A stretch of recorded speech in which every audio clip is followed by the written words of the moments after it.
इस दुनिया की हिर्स ने और लालच ने हमें बिल्कुल कुत्ता बना दिया है।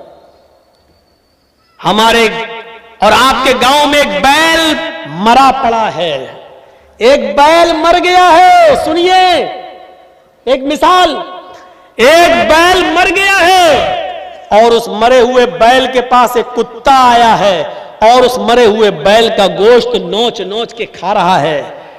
उस मरे हुए बैल की बदबू दूसरे कुत्तों को लगी, दूसरे कुत्ते भी उस मरे हुए बैल का गोश्त खाने आ रहे हैं। लेकिन ये कुत्ता जिसने सबसे पहले इस बैल के गोश्त पर मुंह मारा, वो कुत्ता जब दूसरे कुत्ते को आता हुआ देखता है तो भौंकता है, अपना दांत दिखाता है, अपना पैर उठाता है और भौंक भौंक कर उस कुत्ते को वहां से भगा देता है। इस कुत्ते से पूछो कि तू कितना गोश्त खा लेगा?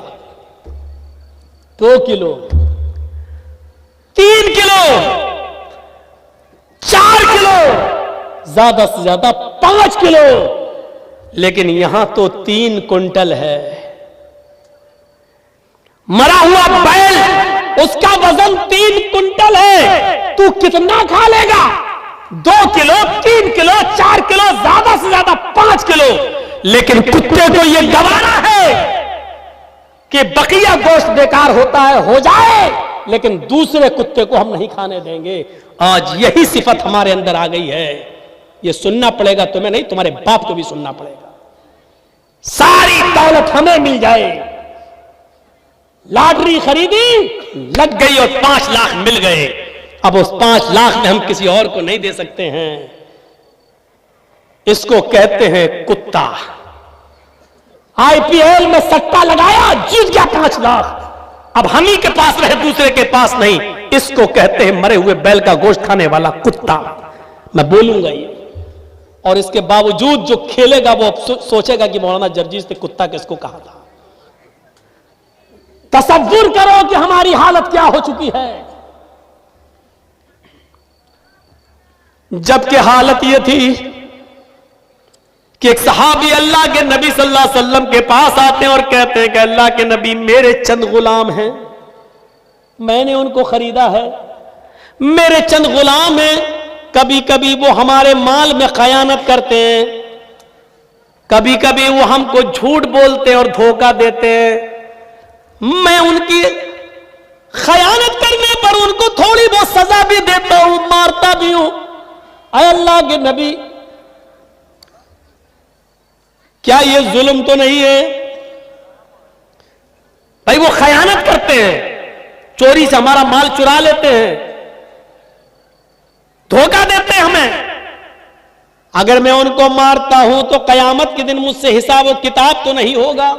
देख रहे हैं आप ये सवाल, कयामत के दिन कोई हिसाब और किताब तो नहीं होगा हमसे? तो अल्लाह के नबी सल्लल्लाहु अलैहि वसल्लम फरमाते हैं, कयामत के दिन तराजू लाई जाएगी। उस सहाबी से क्या कह रहे हैं, इधर सुनो, उस सहाबी से क्या कह रहे हैं? कयामत के दिन तराजू लाई जाएगी और उस तराजू के अंदर उनकी खयानत, उनका धोखा रखा जाएगा। जो उन्होंने तुम्हारे माल की चोरी की है और तुम्हारा माल चुराया या धोखा दिया, उसको एक तरफ रखा जाएगा, और तुमने उनको मारा है, सजा दी है, उस सजा को तराजू के दूसरे पल्ले पे रखा जाएगा। और जब तराजू उठाई जाएगी, अगर तुम्हारी सजा उठ गई और उनके धोखे का पल्ला झुक गया तो उनको सजा मिलेगी जहन्नम के अंदर। और अगर तुमने उनको मारा, अगर तुम्हारा जुल्म का पल्ला झुक गया और उनका धोखा और उनकी खयानत का पल्ला उठ गया, तो कयामत के दिन तुम्हें सजा दी जाएगी। यानी तुमने उनको उनके धोखे और उनकी खयानत से ज्यादा सजा उनको दी है, तो तुम्हें सजा दी जाएगी जहन्नम के अंदर। ये सहाबी कहते हैं, अल्लाह के नबी, ये तो बड़ा अजीब मामला है, ये तो बड़ा अजीब मामला है। तब तो फिर पता नहीं हमारी सजा कितनी ज्यादा होगी। अब तो बेहतर यही है कि अपने आप को जहन्नम के अजाब से बचाने के लिए मैं इन तमाम गुलामों की छुट्टी कर दूं, इनको मैं रिहा कर दूं, इनको आजाद कर दूं। वो सहाबी दूसरे दिन आते हैं और कहते हैं, अरे अल्लाह के नबी आप गवाह रहिए, मैंने अपने सारे गुलामों को आजाद कर दिया। यह है जहन्नम का डर, यह है हिसाब किताब का डर जो हमारे अंदर नहीं है, होना चाहिए। हमारे अंदर नहीं है, होना चाहिए। मेरे प्यारे साथियों, उन्होंने सोचा हमने इनको जो सजा दी कहीं ऐसा ना हो कि इनके जुर्म से ज्यादा हो और फिर हमें जहन्नम में डाला जाए। उन्होंने सारे कैदियों को, सारे गुलामों को आजाद कर दिया, सारे गुलामों को आजाद कर दिया। मेरे भाइयों, हजरत उस्मान गनी ने अपने गुलाम का कान मरोड़ा। एक दिन कहने लगे, इधर आओ, मैंने एक दिन तुम्हारा कान मरोड़ा था, आज तुम भी अपना बदला ले लो। कयामत के दिन में बदला नहीं दे सकता। उस गुलाम ने कहा, नहीं आप आका हैं, आप हमारे मालिक हैं, हम आपसे बदला नहीं लेंगे।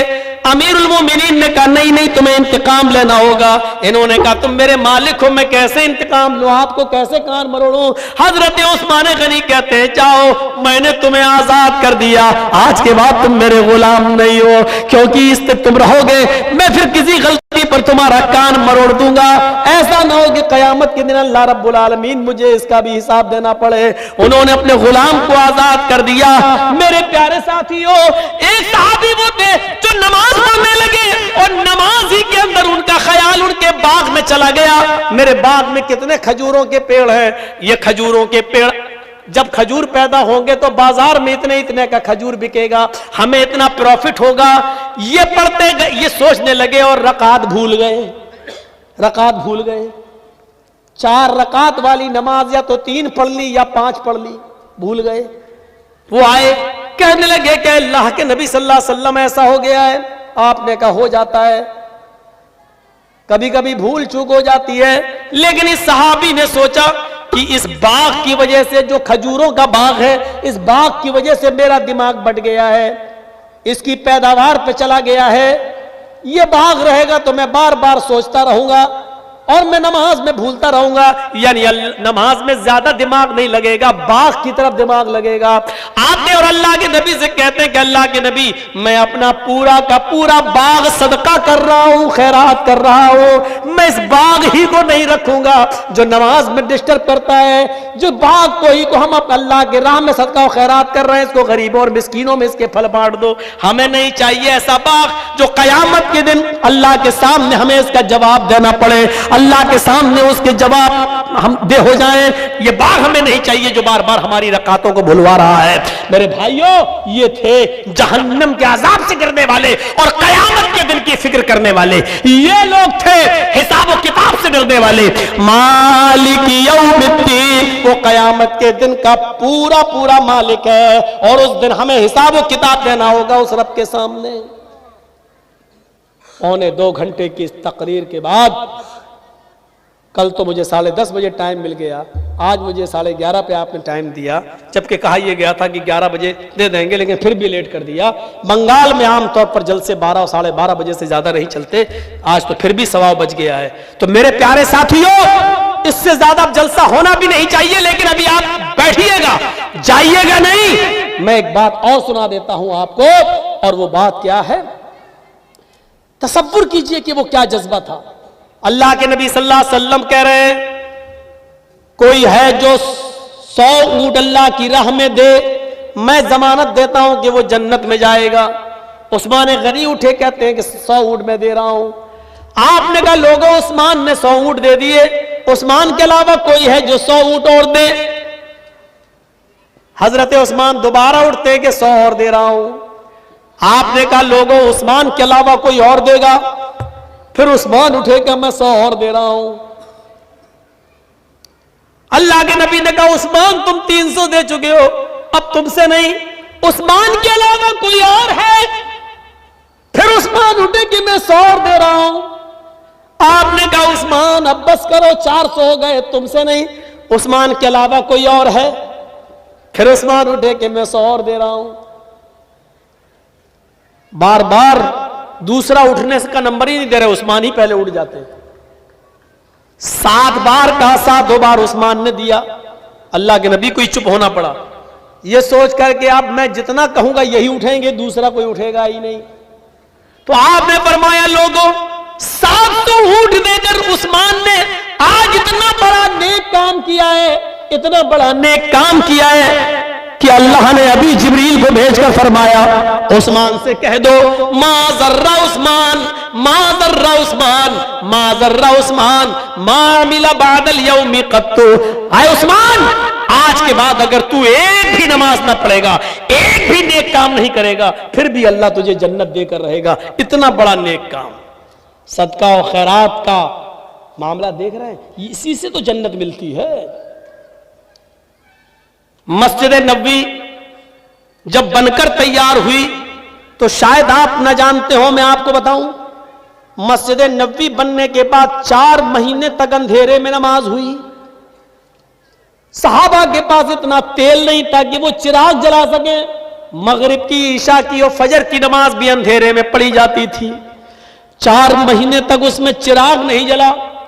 एक दिन अल्लाह के नबी ईशा की नमाज पढ़ाने के लिए जब मस्जिद नबवी में गए तो क्या देखते हैं, रोशनी आ रही है, चिराग जल रहा है। आप जब मस्जिद के अंदर गए तो सारे सहाबा सफ लगाए बैठे हैं, चिराग की रोशनी में सहाबा के चेहरे दिख रहे हैं। आपने पूछा किसने चिराग जलाया? हजरत तमीम दारी उठते हैं, कहते हैं अना या रसूल अल्लाह, मैंने। अल्लाह के नबी, मेरे पास कुछ तेल ज्यादा आ गया था, मेरे घर का खर्चा चल गया, बाकिया तेल में ले आया। अल्लाह के रसूल, चिराग जल गया, अब इंशाअल्लाह कई दिन तक चिराग जलता रहेगा, क्योंकि जितना जायद तेल था वो मैंने मस्जिद में लाकर दे दिया। आपने नमाज पढ़ाई उस रोशनी में, और चिराग की रोशनी में नमाज पढ़ाने के बाद जब आप खड़े हुए नमाज के बाद, तो आपने कहा लोगों, तमीम दारी ने आज मस्जिद में तेल लाकर चिराग जलाया। आज तमीम दारी ने सिर्फ इस मस्जिद को रोशन नहीं किया, इस मस्जिद को नहीं चमकाया, कद नव्वरतल इस्लाम, आज तमीम दारी ने पूरा इस्लाम चमका दिया है। आज पूरे इस्लाम को रोशन कर दिया है, आज पूरा इस्लाम जगमगा गया है। एक चिराग जलाने की वजह से अल्लाह के नबी ने कहा पूरा इस्लाम जगमगा दिया है। गौर करो कि आपके यहां जो मस्जिद बन रही है, जो सहन बिछ रहा है और जो लेंटर पड़ रहा है, इसमें अगर आप ताउन देते हैं तो कितना बड़ा सवाब होगा, कितना बड़ा कार्य खैर है।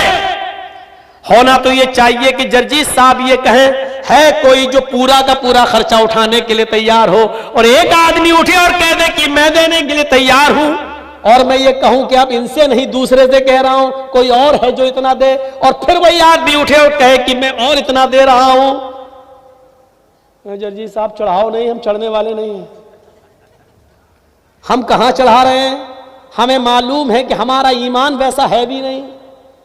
हम जानते हैं कि उस तरीके का ईमान है भी नहीं हमारे पास, और हम चढ़ने वाले भी नहीं हैं। इसलिए मैं किसी एक को मजबूर भी नहीं कर रहा हूं।